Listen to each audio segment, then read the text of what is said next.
Happy Monday if such a thing exists. And how about that wrestling on Friday night? I thought there were some definitely highlights and lowlights, but we did get to see some bangers and matches. We got to see some stuff we expected, a little bit of ass. Yeah, you got everything you needed out of it. So starting off with Smackdown just because it airs first, but I'm gonna say this before we get into the match. That match between Gunther and Braun Strowman for the Intercontinental Championship, that was a banger. And I don't want to hear anybody taking credit away from Braun because Braun had to be there too for the match to work that well.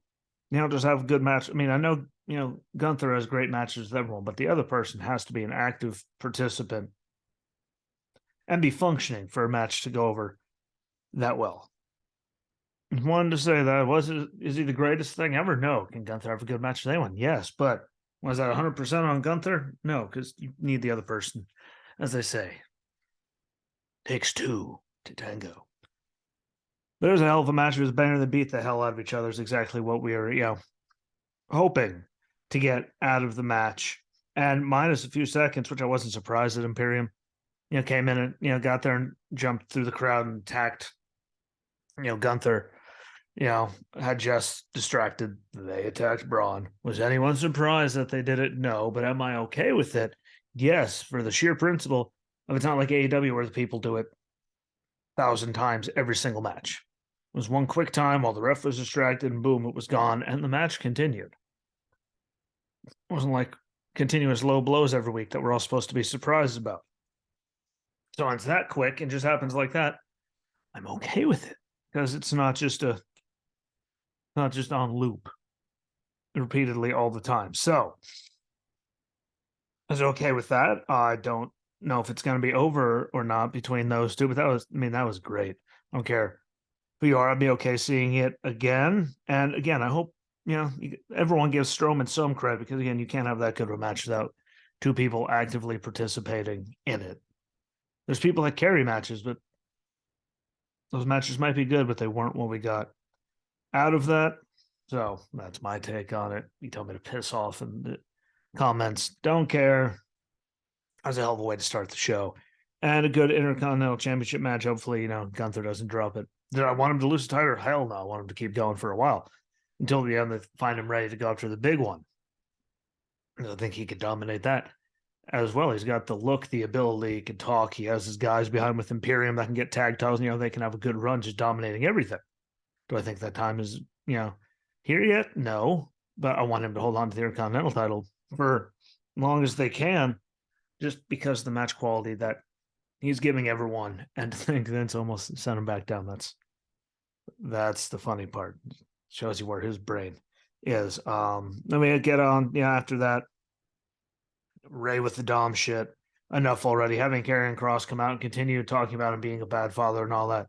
Come on already. It's not doing either of them any favors. Anyone thinks it's doing either of them any favors is crazy out of their mind. We know it's just going to lead to, Ray versus Dom or like in a retirement match or some stupid thing to end that way. But it's really bad. To drag Kross into it. Kross is already, that's what I've been picking up from, the internet, the socials, and seeing what everyone has to say. Like he already, is having a hard time, charisma wise and getting, over with the crowd and having him just, and they're talking about this dumb shit. I don't like it. I don't get it. And it's not doing him any favors. So if we could drop that, that would be great. Be very much appreciated. Not just for me, appreciate it for him. Like he needs it more than I do. Like we can't keep doing it. It's bad. You can comment again. Tell me I'm an asshole. Tell me you love it. I don't like it. I think it needs to go away. And the sooner, the better, because again, Karrion Kross can't, it's not doing him any favors working with this. The match will probably help, but this isn't helping him. Emma looked fantastic during the segment with Raquel, Liv, and Maxine. Liv slapped Raquel and challenged her to do a match later in the night. And in case anyone didn't watch, here's a spoiler and an update. It didn't take long or end well for Liv. So he's trying to build up Raquel to the big, thing like she was before, the injuries and, all of that because they did have her smiling, just winning everything. I don't know. What does that mean for Liv? I don't know. We'll see in the Royal Rumble. but it was quick. The next thing was quick. Tegan Knox defeated Xia Li in what felt like a few seconds. Definitely didn't make it to 4 minutes.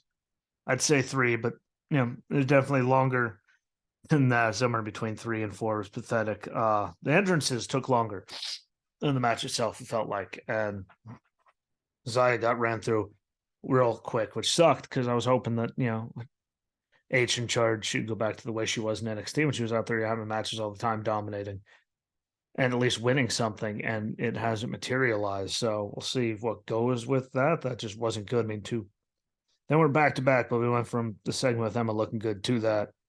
It's just really bad. I'm glad to see Tegan back. I want to see how her knee holds up and all that. But having Xia and Liv both get just mauled like that in really quick matches doesn't make sense to me because it doesn't help them at all. Like, you can lose matches and it could still help you. Those matches didn't help anything. Bray pulling out the old Bray with the rocking chair. We're here. Got to hear one of those, the old video. With the rocking chair under the light in the house that, Randy burnt down and all that, pulling all that again, another wrinkle to the character. And I like all the wrinkles they're adding to the character because at least, it's a slow burn. Everyone complains that no one does slow burns anymore. And yes, granted, it has been it's been a couple months already. But what's wrong? Week by week, just adding a little wrinkle here and there in long-term storytelling. I've complained, just like when I saw Uncle Howdy the first time. He just stood there and laughed, and that was it. And then the shit they pulled with Alexa, I was right there saying that was garbage. What was the point of having him go all the way out there just to stand there and look at her? Like, that was dumb. That accomplished nothing. They need to stop doing that because that isn't helping with any of them. But I'm digging it, and I hope the rumors aren't true that they're speeding it along because people aren't happy. Like, let it play out. Like, the same people, and I see them literally. I'm not saying this, the generalization, but I literally see the same people complaining that they just seem to rush through things. We don't have long-term storytelling, and complaining, about this and saying it's not going, fast enough. Granted, I could see how some might say it's a little too slow. Again, we had those 2 segments with Uncle Howdy just stand there between Bray and Alexa that could have, never happened. Or they could have just done something, then.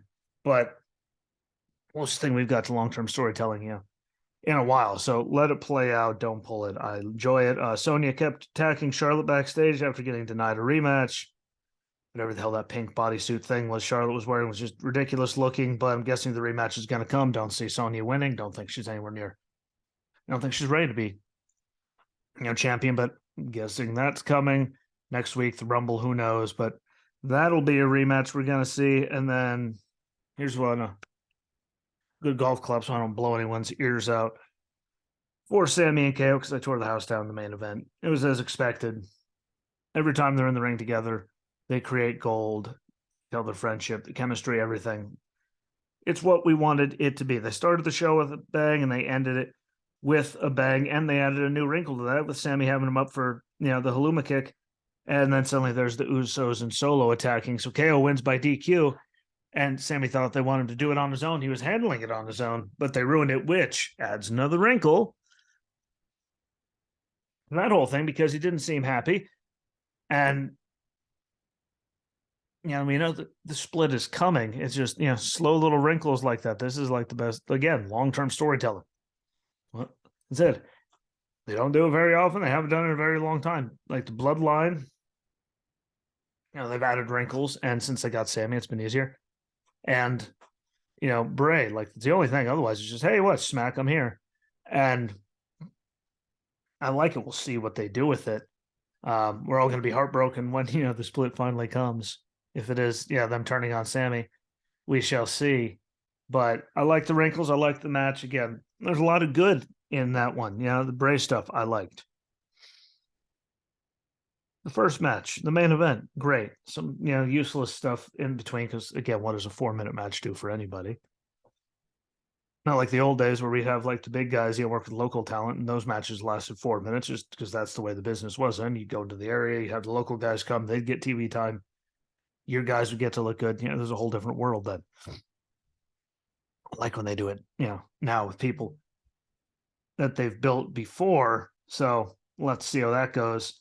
But overall, Not the greatest show, but not the worst show we've all ever seen, which gets us on to Rampage from Friday night. Start off with Darby Allin successfully defending the TNT Championship against Juice Robinson. Again, another good match as to be expected. No one expected Darby to lose. We got to see Sting come out and celebrate with Darby after, and there's the big question. There's the big one. All that stuff saying that Sting's contract's over this year. Does he re-sign and continue doing what they're doing?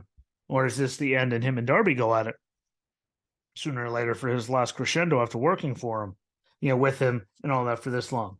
That's what I want to know about that. Never mind everything else. Everyone's been talking about it. Are they going to pull the trigger or does he resign? How do they do it all? Because the two of them together, man, you think of one anymore and you see the other. How do they do that? I'm curious as to how they're going to do that or what's going to go on, but time will tell. Don't like the guns, don't care anything. Looking at them hurts my brain. I'm going to keep saying it. Just, I don't know. Wish the House of Black went into a better direction personally than Eddie and Ortiz. They're trying to separate those two up. Because we've seen other people do that. And, they came back dominating. I thought they would have elevated to bigger stuff. And again, we saw Ortiz and them, having their issues with everyone's. I don't know why we're going right back to that, but it is what it is. It's AEW. Hopefully, they put the House of Black on to something bigger and better. Because they're all talented enough. They have the ability. You could believe them just beating anybody. So we'll see how that works out. Maybe a trios title run, chance somewhere down the road, but I just don't like it. And then Ruby Soho and Willow Nightingale defeated Kai Mello and Anna JAS in a bloody street fight. Ruby was bloodied, but who didn't expect that? It's AEW in a street fight with anyone, but especially with women. There's going to be blood all over. It's just what they do. They all got some spots in, so they all got to look good, but it was about as expected. Really, the sad thing is for me is, Ty Mello's ass, literally the whole thing hanging out. The whole match, that's what everyone's going to remember, sadly, in my eyes. That's going to be it. Never mind anything they did in any of the spots, her whole ass hanging out. Took away from it. I'm not saying. But, camera, that's all you saw. I thought they had, they could put pile drivers through tables and do all the spots they did with all the weapons without killing each other. Everyone walked away. I'm okay with it. To do some of the stuff they did, they have to have some kind of talent or they would have killed each other. So, not taken away from that. But that was just holy ass. And, shout out to Anna J for, having the same look as her, but much more subtle, even with having cleavage popping out. There was that. But again, that's all anyone's gonna remember from that. Not anything Willow did, Anna did, Ruby did, crushing Ruby inside the garbage can, the blood, any of it. That's just my opinion on it. But still, again, good match. No one hurt each other, which is all you can ask for in those situations. And a swimming pool of blood per the usual. We'll remember that too. But just the expected stuff in all of it. And I think we've seen them do it before. So it's, a repeat of stuff. But usual for Rampage. Not a bad night for wrestling altogether, though, because we got to see some good matches through it all and some wrinkles added to the thing. I like the wrinkle added for Bray and Sammy at the Bloodline. And that's all you can ask for, really. Just keep adding little wrinkles and give us some good matches. So thank you for watching. Thank you for listening. Don't forget to subscribe YouTube, Apple, Google Podcasts, Spotify. And with that, deuces, I'm out. Peace.